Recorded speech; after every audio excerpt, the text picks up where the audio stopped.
हर हर महादेव प्रिय भक्तजनों, आज का शीर्षक गरीब भाई, उसकी पत्नी और अमीर बहन की शिव चर्चा कथा। एक छोटे से गांव में शिवपुर नाम का एक सुंदर गांव था। उसी गांव के किनारे एक छोटी सी टूटी हुई झोपड़ी में रघु अपनी पत्नी सीता के साथ रहता था। रघु बहुत गरीब था, लेकिन उसका दिल बहुत बड़ा था। उसके पास धन नहीं था, मगर भगवान शिव पर अटूट विश्वास था।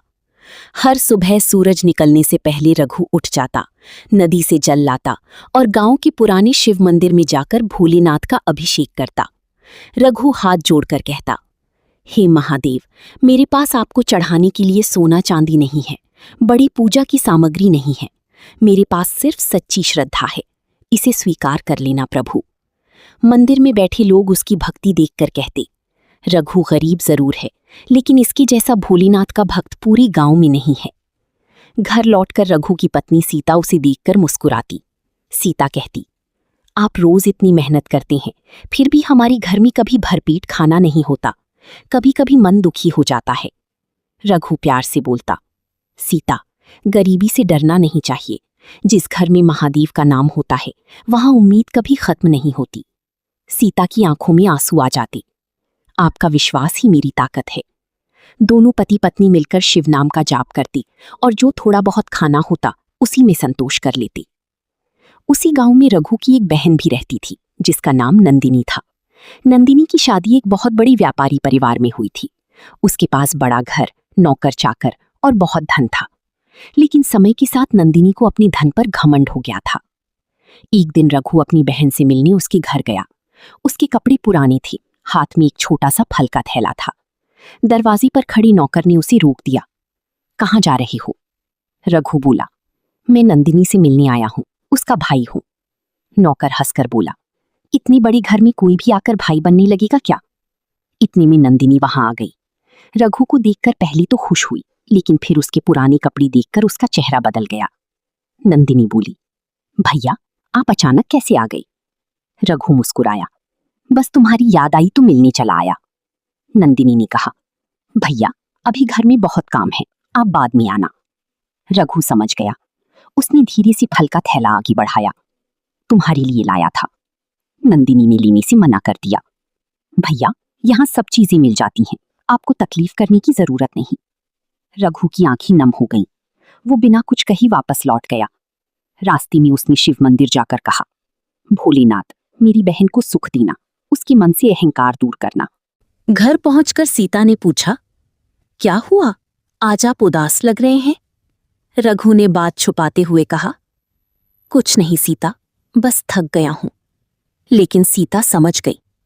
उसने कहा, धन से बड़ा रिश्ता होता है, एक दिन उसे आपकी कीमत जरूर समझ आएगी। समय बीतता गया। 1 साल बाद गांव में भयंकर सूखा पड़ गया।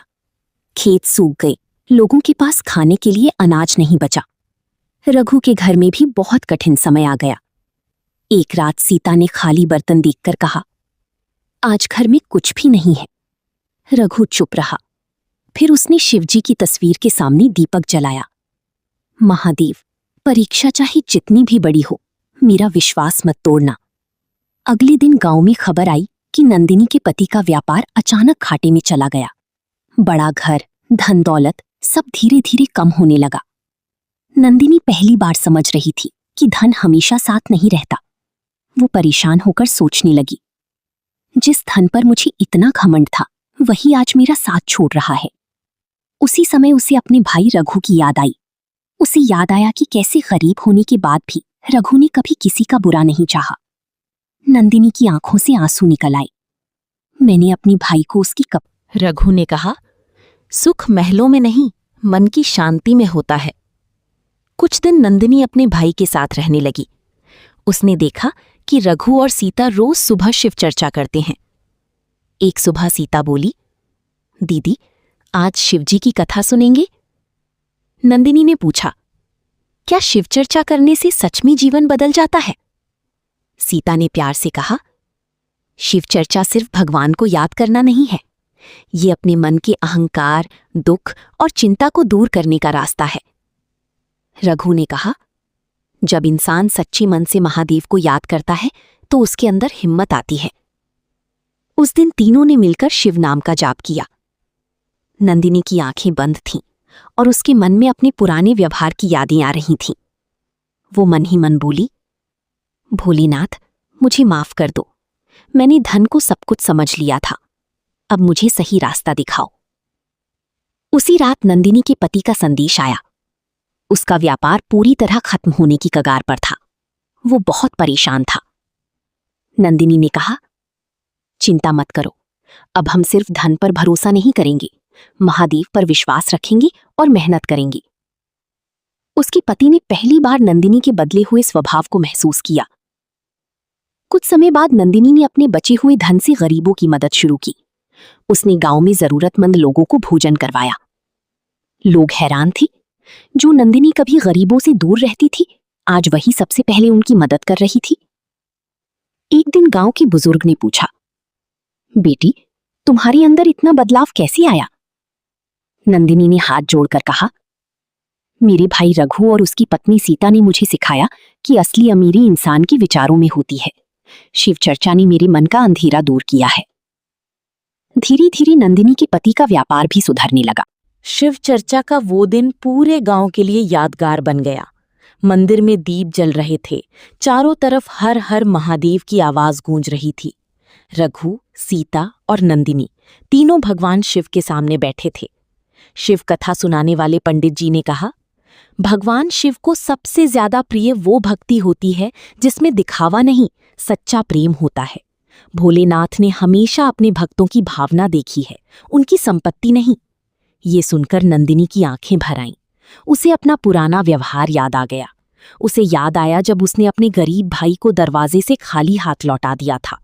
उसने हाथ जोड़कर कहा, महादेव, मैंने अपने जीवन की सबसे बड़ी गलती की थी। मैंने इंसान की कीमत उसके कपड़ों और धन से समझी। आपने मुझे सिखाया कि असली पहचान मन की होती है। रघु ने बहन के सिर पर हाथ रखा और कहा, बहन, गलती वही समझ पाता है जिसकी दिल में अच्छाई होती है। शिव चर्चा के बाद नंदिनी ने अपने भाई के लिए एक छोटा सा घर बनवाने का निर्णय लिया। जब रघु को पता चला तो उसने मना कर दिया। बहन, मुझे बड़े घर की जरूरत नहीं है। मुझे बस इतना चाहिए कि मेरे घर में प्रेम और महादेव का नाम बना रहे। नंदिनी बोली, भैया, ये मेरा उपकार नहीं है, ये उस प्यार का छोटा सा जवाब है जो आपने हमेशा मुझे दिया। कुछ महीनों बाद रघु और सीता का नया घर तैयार हुआ। घर छोटा था लेकिन बहुत सुंदर था। घर के आंगन में एक छोटा सा शिव मंदिर बनाया गया। हर सुबह वहां पूरे गांव के लोग शिव चर्चा के लिए आने लगे। अब रघु सिर्फ एक गरीब किसान नहीं था, बल्कि गांव के लोगों के लिए एक प्रेरणा बन गया था। एक दिन एक गरीब बच्चा रघु के पास आया और बोला, चाचा, मेरे पास पूजा करने के लिए कुछ नहीं है, क्या महादेव मेरी बात सुनेंगे?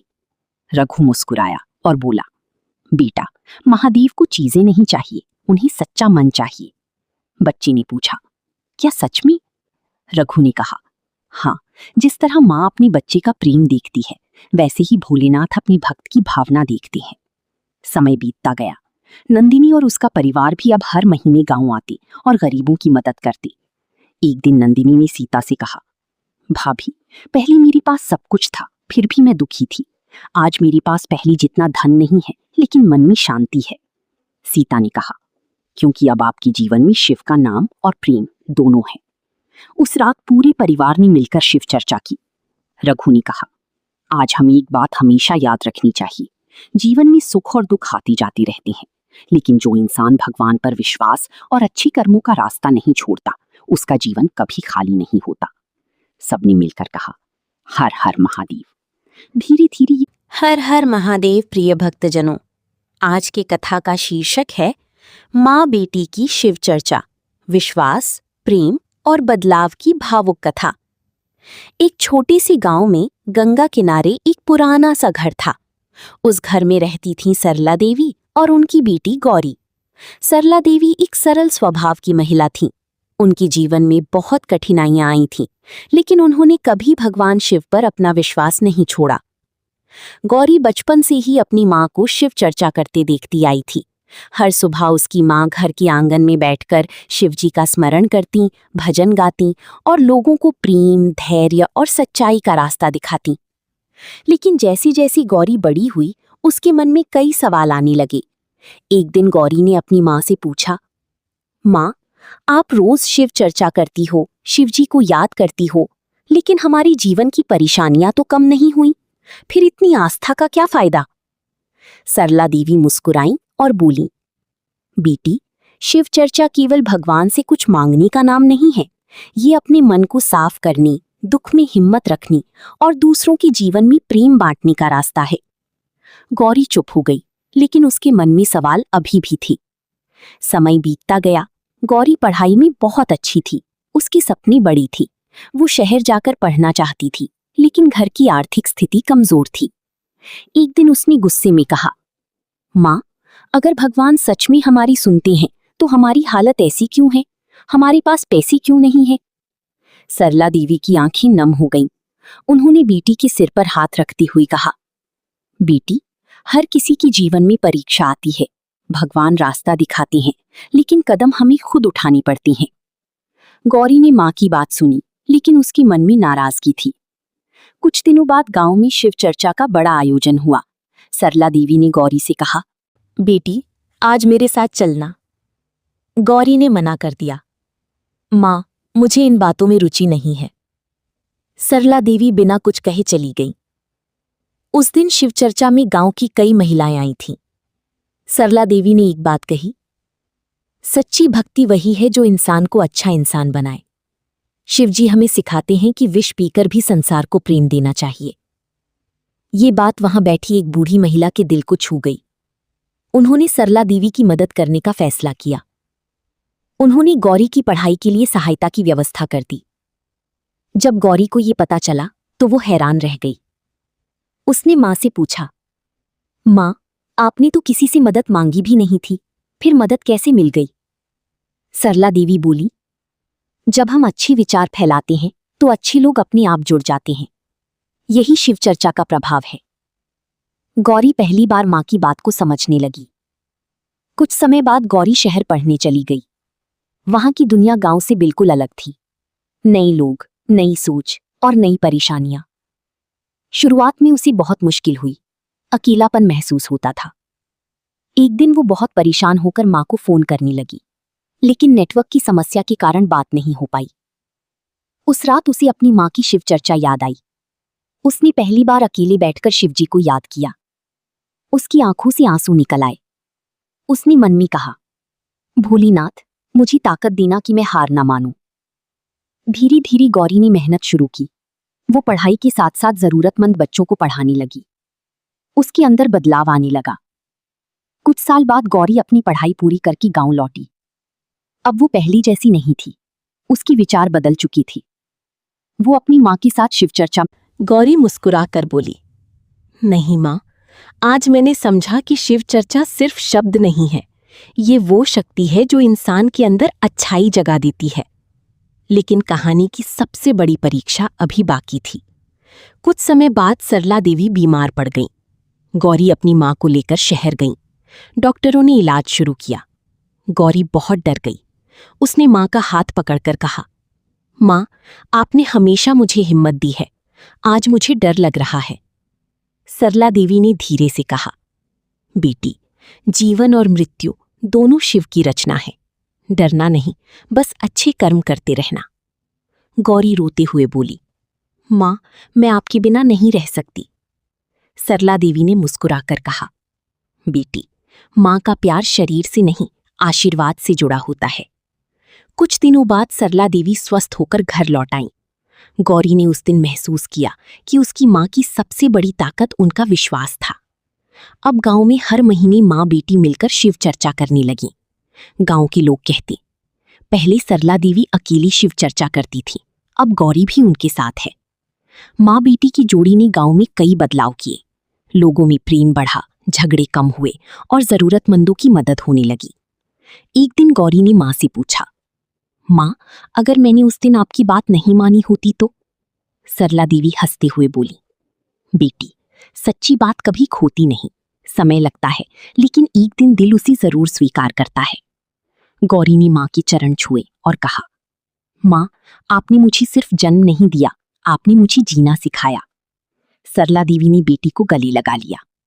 सीख, शिव चर्चा का अर्थ केवल पूजा पाठ नहीं, बल्कि अपने अंदर प्रेम, धैर्य, सेवा और विश्वास को जगाना है।